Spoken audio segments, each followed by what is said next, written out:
آپ کا دوسرا سوال، جو 3 طلاق کا کہہ رہے تھے کہ میڈیا کافی 3 طلاق اچھال رہی ہے، اور اس کا کیا جواب ہے؟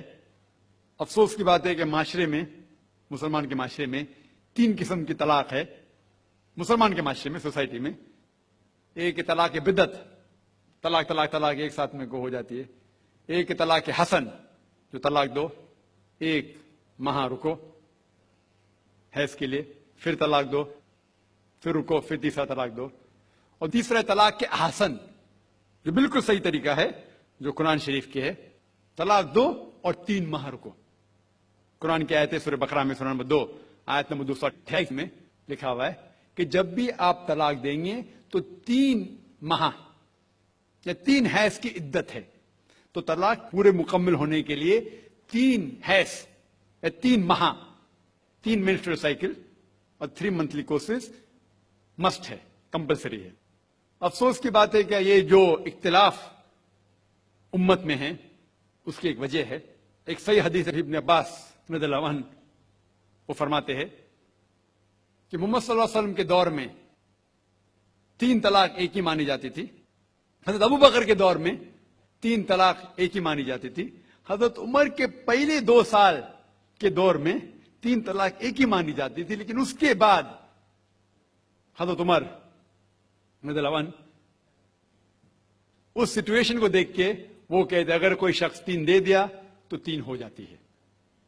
اس حدیث کی وجہ سے جو اختلاف امت میں ہے، اور کئی علماء میں اختلاف ہے، لیکن علماء میں اختلاف ہے، رہیں گا ایک منچ پہ آئیں گے کہ اللہ عالم، لیکن اگر آپ قرآن کی روشنی میں پڑھتے ہیں، قرآن میں طلاق کا ذکر کیا گیا ہے سورہ بقرہ میں، سورہ نمبر 2 آیت نمبر 228 سے لے کے 240 تک، اور سورہ طلاق میں سورہ نمبر 65 آیت نمبر 1 سے 7۔ جو قرآن مجید میں طلاق کا ذکر ہے اس کے اندر یہ ہے کہ کبھی کوئی ڈفرنس آف اوپینین، کوئی جھگڑا ہو جاتا ہے شوہر اور بیوی میں، تو پہلا شوہر بیوی بیٹھ کے بات کرے۔ ایسا نہیں کہ بیوی نے نمک زیادہ ڈال دیا اور طلاق طلاق طلاق کہہ دیا اور طلاق ہو گیا۔ اگر بیوی میں نمک زیادہ ڈالا، بولے آپ کو نمک کم چاہیے، معاملہ سلجھ جائے گا، بیٹھ کے بات کرو۔ پھر بھی بات نہ بنے تو اللہ تعالیٰ فرماتا ہے سورہ نساء میں، سورہ نمبر 4 آیت نمبر 35 میں کہ آپ کے درمیان ایک حکم رکھو، ایک آربیٹر بیوی کی طرف سے، ایک آربیٹر شوہر کی طرف سے۔ مطلب آربیٹر، حکم کہتے ہیں آربیٹر کو، حکم رکھو بیوی کی طرف سے اور شوہر کی طرف سے، اور معاملہ کو سلجھا لو۔ پھر بھی اگر بات نہیں مانے تو آپ پھر طلاق دے سکتے ہیں۔ تو طلاق دیتے ہیں تو کئی اس کے کرائٹیریاز ہے کہ حیض کے وقت طلاق مت دو، جب آپ غصے میں طلاق مت دو، شراب کی حالت میں طلاق مت دو۔ اس کے بعد جب طلاق دیا جاتا ہے تو 3 ماہ رکنا چاہیے۔ طلاق کے احسن ہے، جو بالکل صحیح طریقہ ہے۔ طلاق دو اور 3 ماہ رکو، اور 3 ماہ کے اندر اگر آپ رجوع کرنا چاہتے ہیں اپنی بیوی سے تو رجوع ہو سکتے، الحمدللہ۔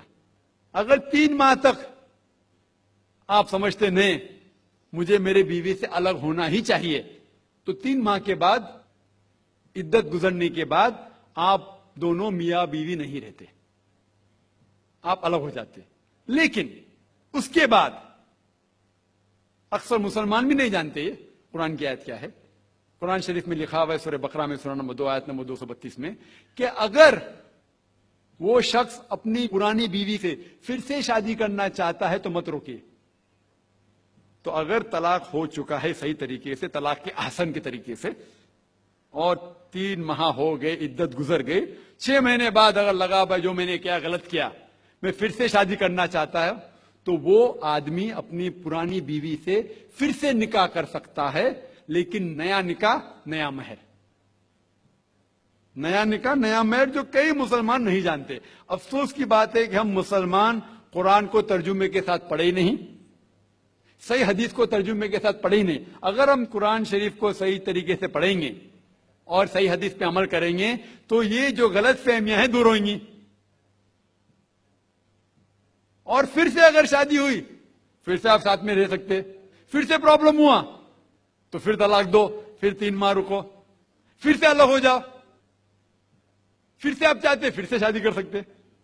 3 بار جائز ہے، تیسرے بار آخری بار ہے، اس کے بعد آپ پھر سے شادی نہیں کر سکتے جب تک وہ دوسری کسی سے شادی نہیں کرے۔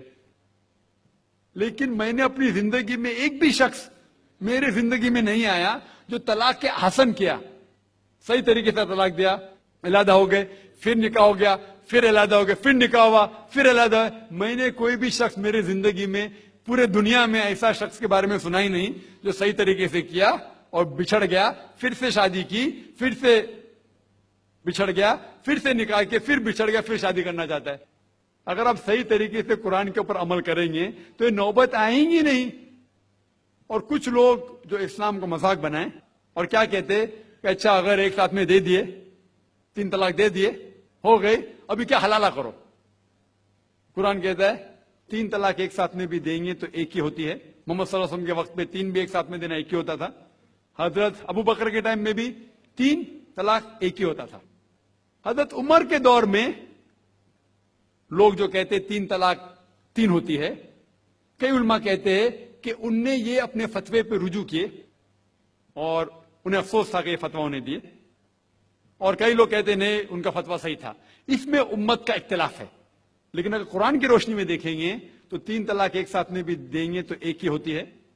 حضرت عمر کے دور میں رضی اللہ عنہ انہوں نے کہا تھا کہ ہم اسے کہہ نہیں سکتے، کیا وہ غلط ہے، لیکن علماء یہ کہتے ہیں، مثال کے طور پر ابن تیمیہ، شیخ ابن تیمیہ، وہ کہتے ہیں کہ یہ حضرت عمر میں اللہ بھی پلیز رضی اللہ عنہ، وہ محمد صلی اللہ علیہ وسلم نے جو کہا اس کے اوپر نہیں ہے، اسی لیے ہمیں بات ماننا چاہیے قرآن اور اللہ کے رسول کی۔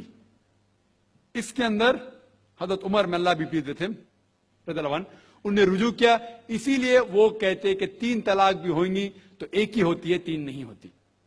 اس میں امت کا اختلاف اس لیے ہے کہ ہم نے قرآن پڑھے ہی نہیں۔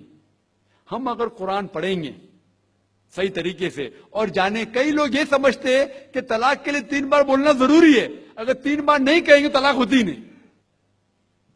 وہ ان کی نادانی ہے، وہ ان کی جہالت ہے۔ تو ہمیں کیا کرنا چاہیے؟